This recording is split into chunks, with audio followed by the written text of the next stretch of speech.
Welcome back, and today is 13th of July, the day of the Armageddon. And I'm right here doing a live YouTube stream together with all of you so that we can really pick up the nuances. What the market is potentially going to show us is going to be reflected, all right, today, right here today, tonight, at 8:30 p.m. Singapore time, which is 8:30 a.m. Eastern Standard Time, all right? So I welcome all of you to join us for the first time. And if you are here for the first time, just please say a hello on the chat. I look forward to chatting with you as well, right? So let me set up my my tools right here to show you what is the real key highlight that we are thinking about, and then potentially how do we prepare for tonight, all right? We have just few hours away. That's about 4.5 hours from 8:30 a.m. Eastern Standard Time, and that is really crucial. So the whole big debate and topic right now is all about Wall Street looking at the CPI data. Now that is a huge setup, all right? I want to tell you it's a huge mega monster setup, and if we are not reading it correctly, we're going to get killed. So I want to say hello to Shane. Thank you very much for joining us. Kelvin, thank you for joining us, and many others who are just streaming in from different parts of the platform, all right? So that is the big topic for tonight, and let's set up the framework. I think the framework is really important, and I want to first of all just dive in to look at the charts that I'm looking at, all right? I think this is important. So let me set it up, and here we go. This is the crude oil chart, and I think we hit an important point. And what I have, the overlay, the red line, it simply represents the 200-day simple moving average, all right? So this is the setup that we must have, 200-day simple moving average line, because I've set up on a day interval, all right? And of course, if I kind of start to zoom out, we can go all the way back to back in the days of the pandemic. That was in 2020, where this entire stretch right here, it broke the 200-day moving average line, simple moving average line, and then from there it kind of go down, did a V-shaped recovery, and then this part here floating around at the dangerous 200-day SMA, all right?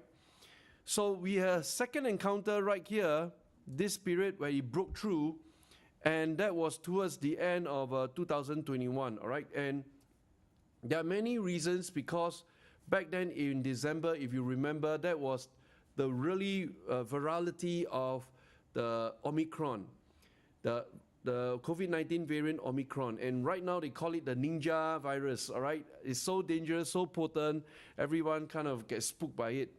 And it's back again to revisit us, this crazy ninja virus. And that's the reason why my entire thinking right now is spotlight on here. We have touched a critical hairline, and I want to show you what it means. The hair has just touched the 200-day simple moving average line. Now this is mind-boggling, right? The moment you touch it, it is a danger zone, because if I go back through, trace through previous time, this was the period of December. We have a reason. The reason was the spread of the Omicron variant, and the reason back then in December, weather was very cold, and the planes were not taking off, everybody kind of flights cancelled, and all that kind of problem start to ensue during that period. So we go back, didn't touch right here, go all the way back. This part was right after the pandemic crash of 2020, all right? So we trace back and say, oh, we hit a critical moment right here. This moment, it kind of touched the line, and then we go through the connecting of the dots and say, hey, what's going to have an impact on the CPI data tonight? Again, we are exactly 4.5 hours away from tonight. The release of the CPI data is a really nerve-wracking experience, because tonight one is going to be really, really crazy, and that's the reason why we have our trade through the night held tonight. Am I making sense or not? Our trade through the night event will start from tonight 8:30 p.m. all the way to 4 a.m. Singapore time. We want to enter the market after the CPI data is published and released. And then we kind of know how to navigate, all right? So I've shown you the chart, that's step one. Step two, I need to show you what the market is thinking about, all right? So there are two articles that we need to go and just plow our way through, and here we go. This is hot, just published. Oil prices slip on anticipated US inventory build amid demand worries. Now, on the backdrop of this article, we must bear in mind there's a one-day visit by President Joe Biden, a visit to Saudi Arabia. Now, I think there's a meeting set up between him and Prince MBS Mohammed bin Salman. Only one day, and that is tomorrow, right? So he's waiting for the CPI data to be published. I think he already knows the answer. He's trying to tame down inflation. And the only way to tame down inflation is that the output of oil, the supply, must increase. And that can only come from the cartel family of the OPEC. If the OPEC refuse to pump more oil, they don't increase the supply, the price cannot drop. All right, and the president went on a second path to scold the energy companies in the US, which is damn ridiculous. You cannot scold energy companies because, yes, this period of time they are making obscene profits. But don't forget the past 2, 3, 4, 5 years, they were bleeding. They were in a bloodshed. They were losing money. Right? The moment the oil price dropped below $60, all the shale companies, they were running at a loss. One by one, they closed down. And that's exactly what Saudi Arabia wants to see. All the shale, fossil fuel producing companies close down so that they remain the cartel. So over here, so you know the backdrop right now, and I want to dive in over here, and this is the part. There's some numbers we need to know is, it has broken below the $100 support line, which is an important threshold line that we've been monitoring. Right now it's trading at about 93.51, all right? And of course, this one coming out right here dropped to 68 cents or 98.81 a barrel. And for the West Texas Intermediate crude, dropped to 95.12, all right? So these are some of the numbers. Don't have to memorize them. We just need to remember the $100 nice round number, all right? And of course, all this is just building up on what? The centerpiece of our thinking, all right? Which right now I have a different theory about China already. I'm going to share this thesis on China. I'll share with my Trade Through the Night students tonight first. Then over the next 7 to 10 days, gradually I'll release the thesis to you guys, all right? So they must have a time advantage. So over here, renewed COVID-19 travel curbs in China also weigh on the market. Multiple cities in the world's second biggest economy have adopted fresh restrictions, from business shutdowns to broader lockdowns in an effort to rein in infections from a highly infectious subvariant of the virus we call the Ninja virus, all right? So this is the problem. If China keeps shutting down, nobody's going to consume oil, then the pressure on the oil price is to drop. Now, if the pressure on oil price is to drop, and you're President of United States instructing Prince MBS of Saudi Arabia to pump more oil out, then this will lead to a collapse of the energy price, which I don't think the cartel wants to see that. They're making obscene profits right now, all right? So it's a very thin red line that we are balancing on. So this is the first article. Another article is also talking about weaker demand outlook right here. This is hot, just out from Reuters. And again, it's all about fear of a global economic slowdown right here. Usually about China, usually about slowdown, usually about recession. And that's why tonight's CPI data is so important, all right? It's mind-boggling tonight. And we go down right over here. In the West, the combination of high energy prices and rising interest rates is fueling concerns about recession that would have a serious impact on oil demand. Wow, that is huge, all right? So let me just adjust my screen and make sure you are getting the fullest impact possible, all right? So that's what we are talking about. And of course, mentioned about China, and finally, we put a name to the infectious virus called a BA.521 subvariant of the virus, the Ninja virus, all right? And of course, this is the mention, you know, he's putting up a case for higher oil production from OPEC when he meets the Gulf leader in Saudi Arabia this week, which is scheduled for tomorrow, all right? And, you know, the Wall Street is really talking about this. Little hope is being assigned to Biden's visit Saudi Arabia, unlocking more production from them or the UAE, because there's not much carrot and stick involved here. What other carrot? Sell more weapons to Saudi Arabia? What other stick? Punish them? Right? It's a balancing act.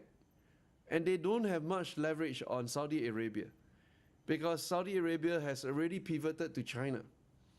They are forging that relationship to use yuan dollar to trade in their commerce relationship. All right? So this is very, very sensitive, beyond my pay grade.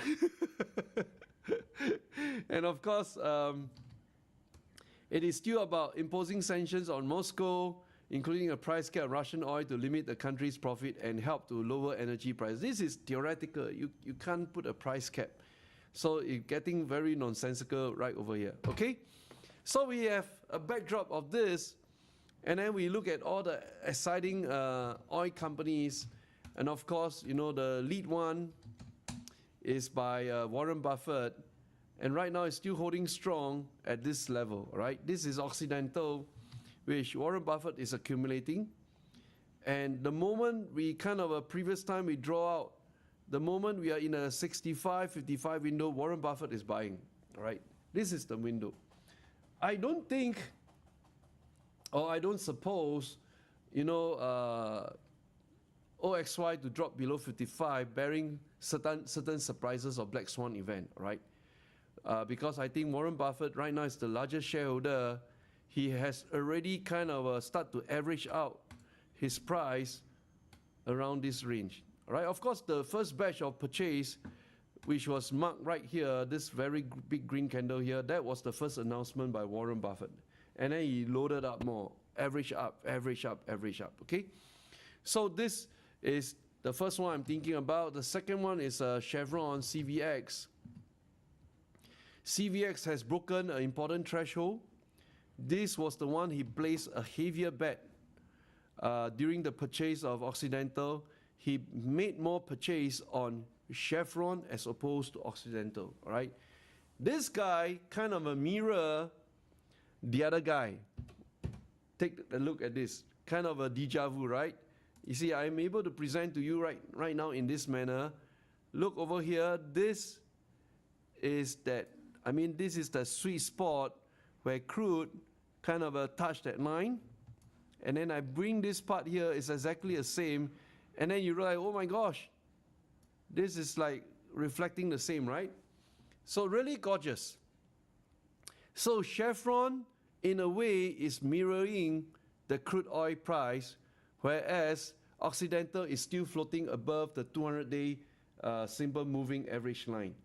I mean, I'm quite fascinated about this kind of data. I hope you guys love it, all right? So, by the way, how many of you enjoy so far? Can I see some chats on the YouTube chat box, all right? And you know, on the YouTube chat box, right, you all can like send emoticon.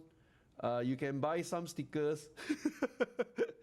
You can join our club. There's a button called join, and then you become our club member like Shane. You know, Shane has a special blue star on the chat. Can you guys see that? Because Shane is our special member. All right, many members join us, and then they will have that special icon appearing the moment, you know, you start chatting on the chat box. So I want to say hello to all of you. Welcome. I see Brandy, Benjamin, Seven, Kelvin. Thank you very much. All right. Hope you guys love it. And and go and share the video. Okay, so on the left is Chevron, on the right is the crude oil price, both kind of a mirror, and that's what I'm monitoring at this moment. I think we got a nice price.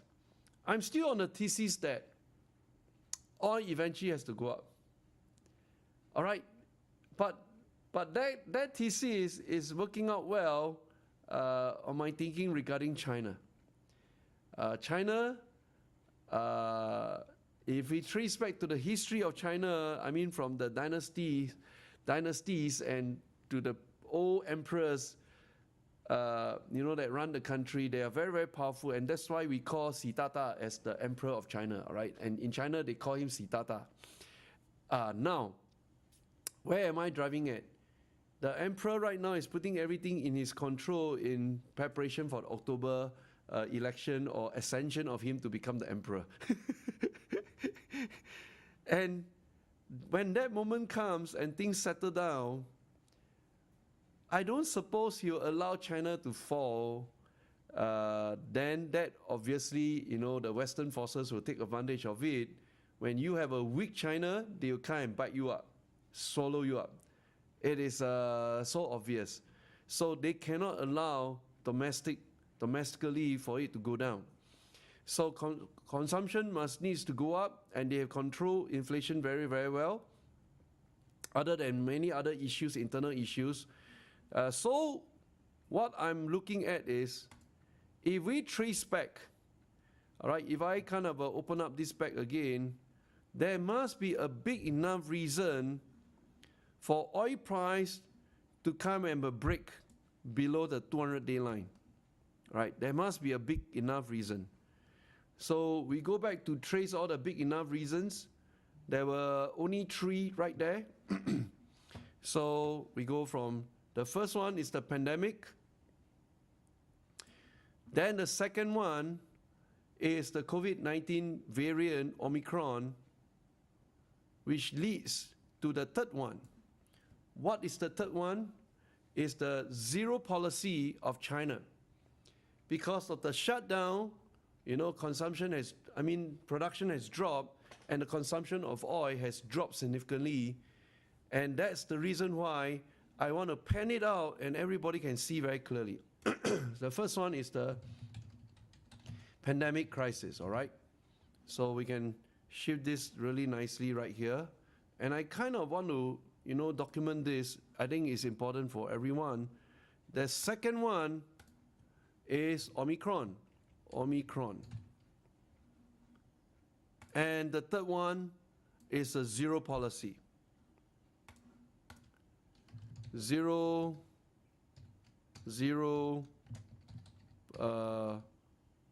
policy, and we got to put China. All right. Zero COVID-19 policy, and we shift this guy right up here, and then we can really see it clearly. All right. So we must have a big enough reason. And the big enough reason for it to touch SMA right now is that zero policy, which he has to put an end soon, all right? I don't think it can persist any further, even though there's some spikes in Beijing and Shanghai. They locked down 11 cities. Let's see how it plays out, all right? So this is the big sharing I want to do for today to inspire you guys to prepare for tonight. Now, what's going to happen tonight? It is the market will be extremely volatile, all right? You're going to see major up, down, and your portfolio go down like 20, plus minus 20% to 30%, that kind of big volatility. Be strong and brave, don't panic, all right? Let the dust settle down. Typically, at the opening bell, first 30 minutes from 9:30 a.m. Eastern Time to 10 a.m. Eastern Time, that is the 30 minutes that's nerve-wracking. And after that, the dust will settle down, right? Leading to lunchtime, 1 p.m. Eastern Standard Time, all right? For those of you who never encountered such a crazy market before, I encourage you to join me for the trade through the night tonight. This will be probably the last one I'm doing before I take my sabbatical to Harvard. And then when I come back, we are reorganizing the way we present all this data, right? And I got quite a lot of new developments I want to share with you on the product release side of things. Now, if you can't take part, then of course, you go through tonight and watch all the news and try to absorb as much as possible. But it's going to be difficult because you're going to have difficulties to spotting the opportunities. This is exactly what we're going to do tonight. In the midst of the chaos, how do we spot for opportunities? And then we still preempt all the way to Q4. I'm really thinking about Q4, what must take us through Q3, which is 7, 8, 9, July, August, September, to prepare us for Q4, a major rally, all right? Now, Q4, again, that's where winter is coming. That's where everybody start to get frozen up. You're going to consume more and more energy. And there's a few things that is coming up for Q4. There's also going to be a pent-up amount of goods that need to be released back to the market. So we're going to see the biggest sale event ever, from Black Friday sale to the Guang Gun Jie, what we call the Singles Day sales from Alibaba. It's going to be all super pent-up, all right? So this is the moment that we still look positively at the market, despite all odds. And how else you want to look at it, all right? Do you want to look at it with a negative lens? No.